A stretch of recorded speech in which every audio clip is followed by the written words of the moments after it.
নমস্কার। বিয়েতে যৌতুক নেওয়া একটা অন্যায় প্রথা, সেই বিষয় নিয়ে আজকে আমার কবিতা বিবাহ। বিবাহ প্রসন্ন রায়।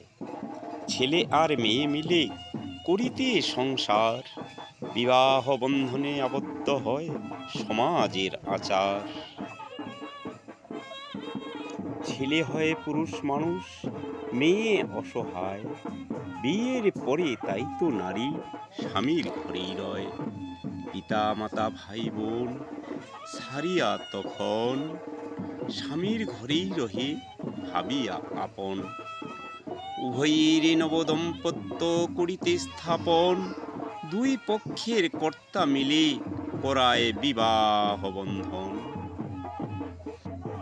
যার ঘরে আছে মেয়ে করিবে কন্যাদান, কারো ঘরে ছেলে আছে বধূর প্রয়োজন।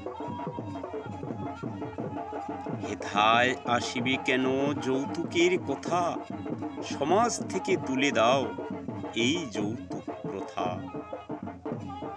আমি অধম প্রসন্ন রায় করি নিবেদন, সংসারে অশান্তি হয় যৌতুকের কারণ। কবিতা কেমন লেগেছে কমেন্টে জানাবেন। সম্পূর্ণ কবিতা শোনার জন্য অসংখ্য ধন্যবাদ। নমস্কার।